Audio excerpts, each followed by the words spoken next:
오늘 본문 말씀의 배경은 이스라엘 백성들이 금송아지를 숭배한 사건입니다. 모세가 하나님의 율법을 받기 위해 산에 올라갔고 그가 내려옴이 더디자 이스라엘 백성들이 금송아지를 하나님으로 숭배했습니다. 이 소식을 산에서 듣게 된 모세는 즉시 하나님의 자비하심을 구합니다. 그리고 산에서 내려옵니다. 산에서 내려오는 모세와 여호수아의 귀에 노래하는 소리가 들렸고 가까이서 보니 춤을 추고 있었습니다.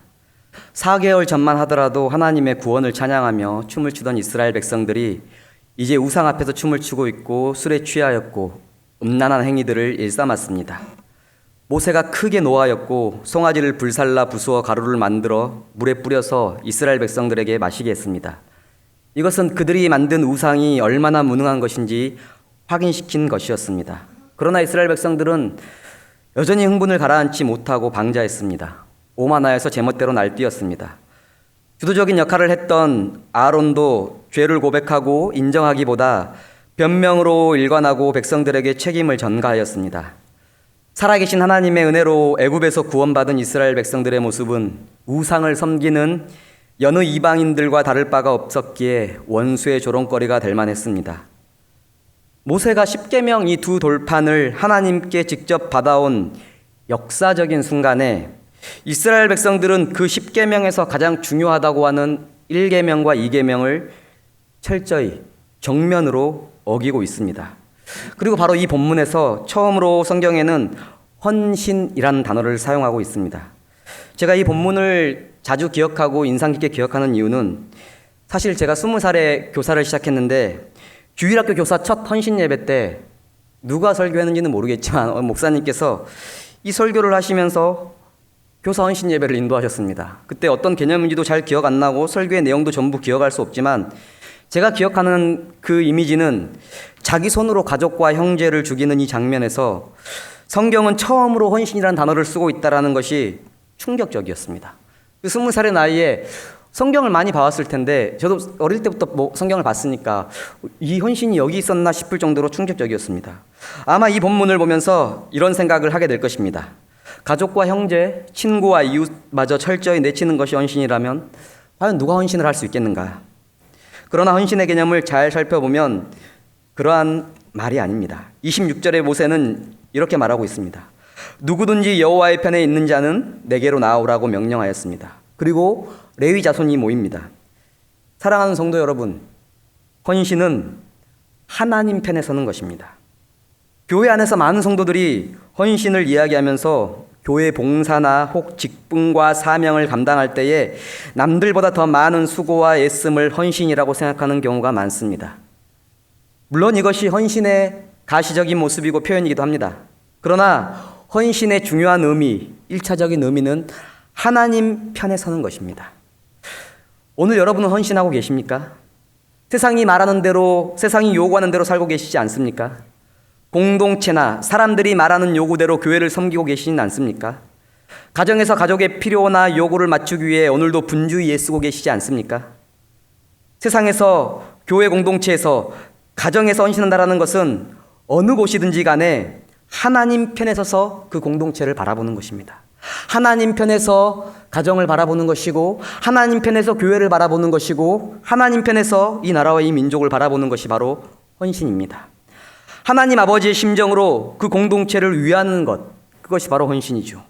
올해 표어처럼 그리스도 예수의 마음으로 내가 속한 바로 이 자리, 이곳을 바라보는 것이 헌신입니다. 그리고 다시 26절을 살펴보시면 이러한 단어가 붙어 있습니다. 여호와의 편에 설 수 있는 조건이 누구든지입니다. 누구든지. 지금 헌신하여 하나님께 나온 사람들은 누구입니까? 레위 자손입니다. 그런데 그들은 남들과 다른 경건함을 지녔기 때문에 남들과 다른 거룩과 능력을 가졌기 때문에 나온 사람들이 아닙니다. 그들 또한 방금까지 그들의 손으로 우상을 빚고 있었던, 우상을 섬기는 일에 가담했던 죄인들입니다. 우리는 여기서 또다시 하나님의 말할 수 없는 자비와 은혜를 발견하게 됩니다.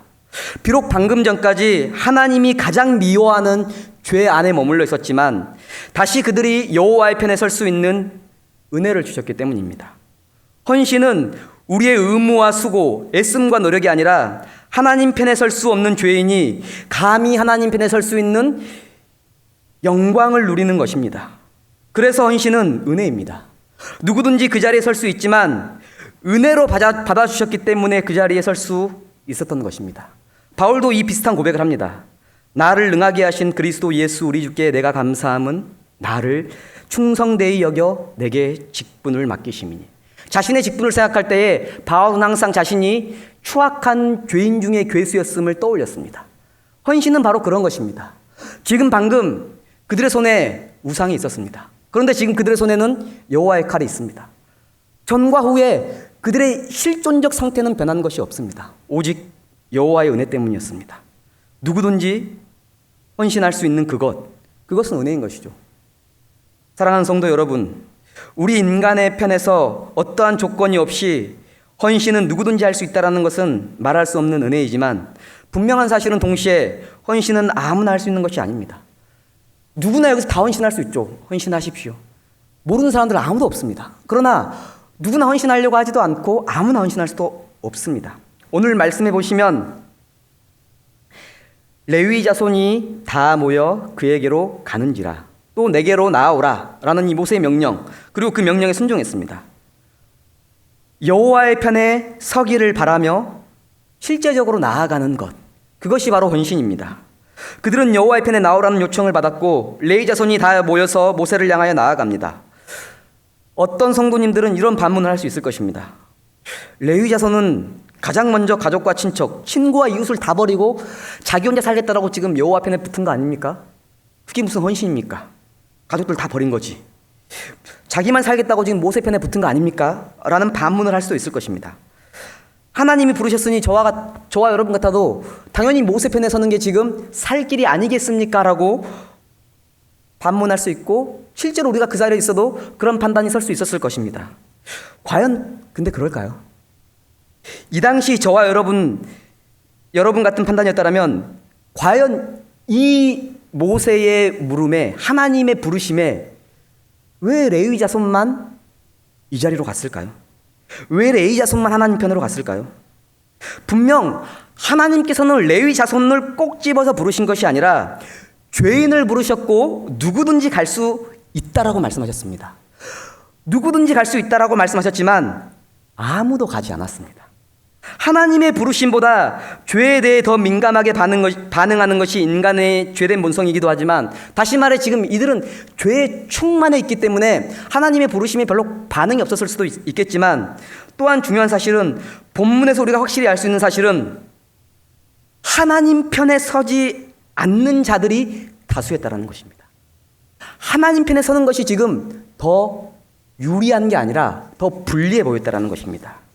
이스라엘 전체 12지파 가운데 12분의 1밖에 안 되는 이 사람들이 그들 전체를 향하여 칼을 들었다는 것은 도리어 자신들이 지금 위험에 처할 수 있는 상황과 다를 바가 없는 것입니다. 11대 1인 상황인 것이죠. 지금의 상황은 인간적인 관점에서는 매우 무모한 용기요 결단인 것입니다. 다만 레위 자손은 하나님의 편에서 용기 있는 자가 되기로 결단한 것입니다. 여호와께서 나오라는 명령을 들었을 때에 양쪽 사이에서 우물쭈물한 것이 아니라 그들은 주저하지 않고 하나님 편에 섰습니다. 결단 없는 헌신은 헌신이 아닙니다. 오늘 기도에서도 그런 내용이 있었는데, 행위 없는 믿음은 그 믿음이 아니듯이 결단이 없고 순종이 없으면 헌신이라고 말할 수 없는 것입니다. 머리로만 하는 헌신, 우물쭈물하여 어찌할 바를 모르는 헌신, 상황에 따라 움직이는 헌신은 헌신이 아닙니다. 헌신은 여호와의 편에 서서 실제로 여호와께로 나아가는 것까지 나타납니다. 그런데 그것이 매우 어렵다라는 것을 분명히 보여줍니다. 레위 자손을 제외한 나머지 지파는 제자리에 있었거나 뒤로 물러섰기 때문입니다. 이 헌신이라는 본문은, 이 헌신하라는 것은 스스로 구별하였다는 뜻입니다. 레위 자손만 여호와께로 구별하여 걸어갔습니다. 사랑하는 행복한 교회 성도 여러분, 헌신은 단순히 열심히 봉사하는 것이 아닙니다. 봉사하는 일은 헌신의 표현이 물론 맞습니다. 매우 중요합니다. 그래서 헌신하고자 결단하는 사람들은 항상 봉사를 하지요. 그런데 헌신이 무엇인지를 바르게 알아야만 우리가 교회의 모든 봉사에서 진실로 헌신할 수 있습니다. 헌신은 어떠한 상황에서든지 어떠한 공동체에서든지 오직 하나님 편에 서는 것입니다. 헌신은 인간적인 조건이 아니라 부족한 우리조차도 누구든지 할 수 있게 하신 하나님의 은혜인 것입니다. 그럼에도 불구하고 헌신은 하나님께로 나아가는 우리의 결단이 필요하고 나아가는 실제적인 움직임도 요구됩니다. 그것이 은혜인 것이죠. 누가 여호와를 위하겠느냐라고 하는 모세의 질문에 레위 자손이 나왔습니다. 헌신의 다음 단계는 무엇일까요? 오늘 27절에 말하고 있습니다. 모세가 그들에게 이르되 이스라엘의 하나님 여호와께서 이렇게 말씀하시기를. 헌신의 다음 단계는 말씀을 기다리는 것이었습니다. 말씀에 순종하는 것입니다. 그래서 말씀 없이는 헌신할 수 없습니다. 헌신은 여호와의 편에 서서 철저하게 그분의 말씀대로 행하는 것이 바로 헌신입니다. 우리의 위치는 언제나 여호와의 편이어야 하고 우리의 기준은 언제나 말씀이어야 합니다. 말씀 없이는 우리는 언제나 헌신한다고 하지만 내 생각대로 날뛰는 방자한 백성에 불과합니다. 내가 수고한 일이 아무리 크다 할지라도 그것은 결국 금송아지를 섬기는 것과 다를 바가 없습니다. 실제로 지금 금송아지 앞에서 예배드리는 그 히브리어 동사와 그 서술 어구들이 모세 처음에 이스라엘 백성들이 구원받아서 하나님 앞에서 기뻐하고 춤추는 동사들과 동일한 단어를 쓰고 있습니다. 그것은 우리가 하나님 말씀 앞에서 하나님 말씀대로 하나님을 예배하지 않는 그것은, 그러한 헌신은 그냥 우상 숭배와 다를 바가 없다는 것을 우리에게 보여주고자 하는 것입니다. 내가 수고한 일이 아무리 크다 할지라도 하나님의 말씀이 기준입니다. 입술로 아무리 헌신한다 말하고 있지만 그 누구도 말씀과 상관없는 헌신을 입에 담을 수 없다는 것을 우리는 분명히 이해해야 합니다. 헌신하겠다고 나왔으나 오늘 말씀해 보시면 이들이 결단하고 나왔지만 주신 말씀은 충격적인 것이었습니다. 그 형제를, 오늘 한번 눈으로 보시면요, 이렇게 나오고 있습니다. 27절에 그 형제를, 자기의 친구를, 자기의 이웃을 죽이라. 방금 전까지 자기의 사람들이었습니다. 내 사람들이었습니다. 내 사람들을 향하여 칼을 드는 것이 헌신이라고 말씀하십니다. 29절에는 조금 더 분명하게 각 사람이 자기의 아들들과 자기의 형제라고 말을 하고 있습니다. 조금 더 깊은 관계를 묘사하고 있습니다. 그날 레위인들은 저기 멀리 있는 이방 적군을 친 게 아니라, 헌신을 위하여 저기 멀리 있는 다른 족속을 친 게 아니라 방금 전까지 가장 친밀했던 자기의 사람들을 쳤습니다. 많은 사람들은 또 이렇게 반문할 것입니다. 가족마저 포기하는 것이 헌신이라면 그 헌신은 너무 잔인한 것이 아닙니까? 물론 언뜻 들으면 그러한 반문이 맞습니다.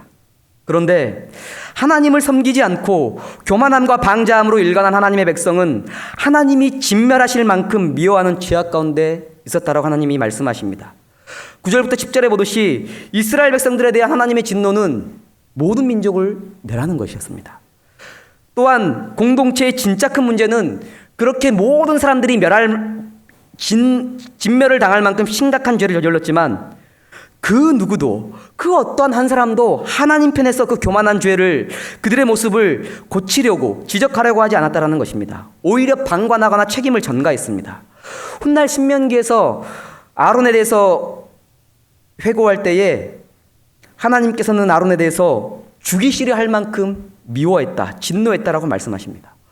도리어 책임 있는 사람들이, 헌신해야 할 사람들이 지금 공동체가 썩어 문드러가고 있는데, 아파하고 있는데, 지금 영적으로 침체되고 있는데, 우리 가정이 지금 영적으로 아무 움직임이 없는데 가만히 방관하고 있는 거죠. 책임을 떠넘기고, 저 사람이 알아서 하겠지, 저 사람이 어떻게든 바꾸겠지. 지금 그러한 모습을 이스라엘 백성들이 보여주고 있는 것입니다. 생명을 잃은 공동체를 향해 자신의 생명을 걸고 칼을 들고 도려내는 작업이 헌신이라고 말을 하고 있습니다. 헌신은 여호와의 편에 서서 철저히 말씀의 검을 들고 우리 공동체의 골문 부분을 도려내고 건강하게 세워내는 작업입니다. 의사로 표현하자면 그 골마 있는 환부를 찔러야지만, 찌를 때 아프잖아요. 죽을 만큼 고통스럽잖아요. 근데 그 사람들이 죽이려고 메스를 드는 건 아니지 않습니까? 결국 그 사람을 살리려고 메스를 드는 건데, 우리 모두는 그 여호와의 칼을 드는 것을 두려워한다는 것입니다.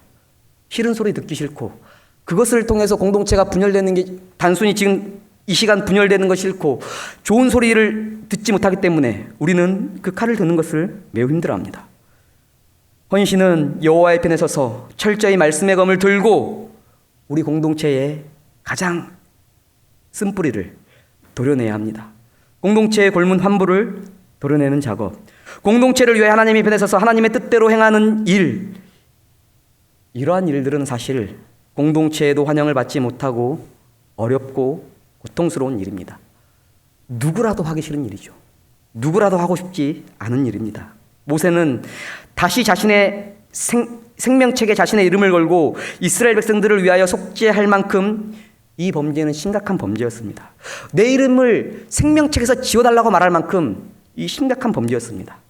하나님의 자비하심을 아는 사람들은, 하나님의 은혜를 아는 사람들은 하나님이 은혜로우시니까, 하나님은 자비하시니까 하면서 이 공동체의 죄를 그대로 두거나 눈 감는 사람들이 아닙니다. 이런 사람들 하나님의 자비를 모르는 사람들입니다. 이런 사람들 하나님의 그 십자가 은혜를 모르는 사람들입니다. 도리어 하나님의 은혜를 알기 때문에, 그 자비하심이 얼마나 큰 것을 알기 때문에 지금 우리는 죄인이지만, 우리 공동체는 골마있지만 철저하게 다시 하나님 앞에 나아가지 않으면 소망 없음을 알기에 회개와 다시 아픔을 감수하고라도 죄를 드러내는 결단이 있어야 한다는 것입니다. 그리고 헌신한 레위 자손에게 하나님께서 복을 주셨습니다. 어떠한 복인지 정확하게 명시하고 있지는 않습니다. 그러나 그 복은 레위 자손이 하나님을 가장 가까이 섬기는 자로 남게 된다는 것입니다. 우리 잘 아시다시피 레위인들은 하나님께 구별되어서 평생 하나님의 그 분깃이 되어서 하나님을 섬깁니다. 하나님을 가장 가까이 하는 복, 하나님 편에 서고자 했던 그 결단이 일평생 날마다 하나님을 섬기고 예배를 섬기고 공동체를 섬기는 복으로 나타나게 됩니다. 우리는 또 그렇게 생각할 수 있죠. 그게 복인가? 고통스럽게 헌신했더니 더 고통스러움을 주셨네 라고 생각할 수 있을 것입니다. 그러나 하나님과 가까이 하는 것이 성도에게는 가장 큰 복입니다. 여호와의 편에 서서 이스라엘 백성들을 향하여 칼을 들었던 그들은 하나님을 가장 가까이, 날마다 하나님과 함께하는 그 자리에 서게 되었습니다. 사실 요즘은 교회에서 헌신이라는 단어를 입에 담기 어려운 시대가 된 것 같습니다. 제 어릴 때만 하더라도 우리 부모님 세대들은 그냥 헌신이라는 단어를 거의 달고 살았습니다. 교회 가서 살았죠. 예. 근데 그것도 지금의 관점에서 봤을 때는 바른 복음과 또 바른 이해를 통해서 헌신하는 것이 아니라 너무 우리가 또 그냥 가서 몸으로만 헌신한 게 아닌가 싶기도 하지만 지금은 그것조차도 말하기 어려운 시대가 되어버렸습니다. 헌신. 이제 앞으로 갈수록 이 단어는 교회에서, 심지어 가정에서도 쓸 수 없는 단어가 되어버린 것 같습니다. 부모가 자식을 위해서 헌신한다? 요즘에 그게 싫어서 결혼을 안 하고 자녀를 낳지 안 낳으려고 하지 않습니까? 내가 죽기를 각오하고 하나님 편에서 나라를 바라보는 일, 하나님 편에서 교회를 살리는 일, 하나님 편에서 우리 가정의 아픈 부분들을 도려내는 일, 모두가 기피합니다. 우리는 그리스도 예수의 십자가로 사는 자들이라고 말을 하고 있고 맨날 십자가 찬양을 합니다. 정작 그러나 우리는 십자가를 지는 신용만 하거나 영광을 바랄 뿐 공동체를 향하여 그리스도의 마음을 품고 말씀의 검을 드는 일들은 꺼립니다. 교회도 안 나오는 요즘 같은 시기에 무슨 헌신이냐? 코로나로 인하여 이렇게 어려운 시국에 무슨 헌신이란 단어를 입에 담을 수 있느냐? 라는 것이 지금 이러한 우리의 상황이 되어버린 것 같습니다. 사랑하는 성도 여러분, 항상 가장 어려운 시기에, 가장 절망의 시기에 주를 향한 성도의 헌신은 더욱더 빛났습니다. 주를 향한 성도의 헌신은 그 헌신을 통하여 공동체가 사는 길로 나아갔습니다. 하나님 편에서 복음을 위하여 순교한 수많은 믿음의 선배들의 헌신으로 세상은 빛을 보게 되었고 거룩하게 되었습니다. 우리 주께서도 오로지 하나님 아버지 편에서 저와 여러분들을 위하여 자신의 생명을 내어주시기까지 헌신함으로 인하여 우리가 이 자리에 있게 된 것입니다. 우리 모두는 누군가의 헌신을 통하여 이 자리에 있게 된 것입니다. 헌신의 사전적 의미를 사전에서 찾아보면 이러합니다. 어떤 일이나 남을 위해서 자신의 이해관계를 생각하지 않고 몸과 마음을 바쳐 있는 힘을 다함. 자신의 이해관계를 생각하지 않고 몸과 마음을 바치는 일입니다. 힘을 다하는 일입니다. 사람들이 헌신을 못하는 이유는 여기 있습니다. 우상숭배의 시작도 자기 만족, 자기 이익, 자기밖에 모르는 데서 시작합니다. 헌신도 마찬가지입니다. 우리가 자신의 이해관계, 나를 생각할 때 헌신을 할 수가 없습니다. 내 이해관계가 조금이라도 내가 들어가는 순간 우리는 헌신을 할 수 없는 죄인들입니다. 그게 너무 당연하죠. 세상은 그래서 헌신을 이야기하지 않습니다. 헌신을 이야기할 때는 주죠. 이게 돈을 주면 헌신을 합니다. 기브 앤 테이크. 그건 헌신이라고 할 수 없습니다. 세상 사람도 사전적 정의도 말을 하고 있습니다. 자신의 이해관계를 생각하지 않고 모든 것을 바치는 것을 헌신이라고 이야기합니다. 그래서 실제로 이 헌신이라는 단어를 사전에서 찾아보면 이런 예시밖에 없습니다. 어머니가 자녀를 위해서 헌신하는 것, 아버지가 자녀들을 위해 헌신하는 것, 형제가 형제를 위해 헌신하는 것. 그러니까 이 예시가 가족 간의 헌신밖에 없더라고요. 가족이 아니면 헌신이 불가능할 만큼 헌신이라는 것이 쉬운 일이 아님을 보여줍니다. 우리는 그렇게 죄인이기 때문입니다.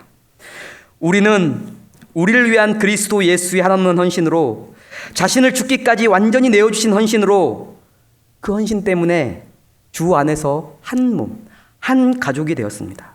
그래서 저는 여러분들에게 헌신을 말할 수 있는 것입니다. 그래서 말씀은 여러분들에게 헌신을 이야기할 수 있는 것입니다. 우리가 주님의 그 십자가 헌신으로 인하여 한 가족이 되었음을 믿는다면, 한 가족인 성도를 위하여, 주의 몸된 가족인 교회를 위하여 헌신할 수 있는 것입니다. 언제나 여호와 하나님의 편에서 오직 주의 말씀을 기준으로 주의 몸된 교회와 성도들을 위하여 날마다 헌신할 수 있기를 주님의 이름으로 간절히 소망합니다.